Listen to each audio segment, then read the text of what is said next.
aje kwandiriga babo minto Donyo minto aje bwaterabo Donyo minto aje bwaterabo.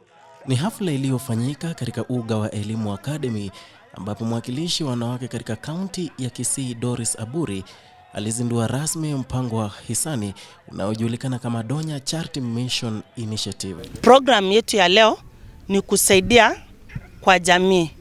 Tunasaidia wale ambao hawajiwezi.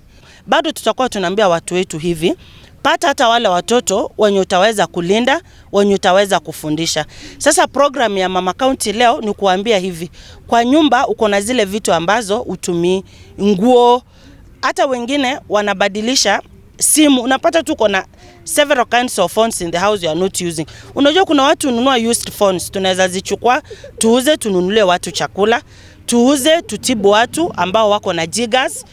If possible, hii program yetu ikiendelea vizuri, niko na marafiki kutoka America, wameni promise they have computers, they have wheelchairs ambazo wanaweza taka kutupatia. Kwa hivyo leo tumefungua Donya Charity Mission program ambayo ni kuambia watu tafadhali tusaidie na sisi tufanye nini?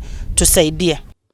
Mpango huu ulifanikishwa pamoja na ushirikiano na National Bank pamoja na wahisani waliojitolea kuwaoni wasiojiweza katika jamii. And as National Bank, we have chipped in to support her to ensure that she changes the lives of the socially challenged people within Kisii County. In life, very fair leaders do that. The only notable leader whom I remember who started a charity mission long ago in the 1950s was Saint Teresa or Mother Teresa. She did her mission in India.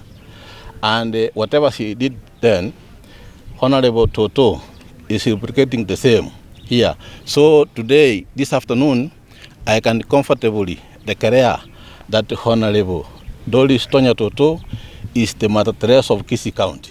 Thank you very much. Vilevile mke wa gavana May Arati alihudhuria na kutoa mchango wake ili kuwauni wasiojiweza. Alitoa mchango wa nguo pamoja na kiasi cha fedha kwa watoto wa mtaani ambao walipewa kipaumbele kwenye hafla hii.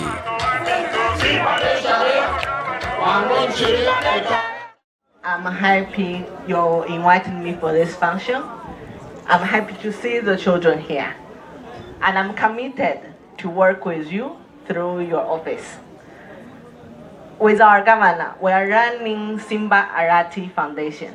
We launched the anti-Jiga campaign last month. We are working on all the Jiga cases within the county. From there, we will go to education support for all vulnerable children. I hope we are going to do a good work for our county. And we are going to have a Christmas celebration in the stadium for all the people in Kisii. Welcome. I wish you early a Merry Christmas and a Happy New Year.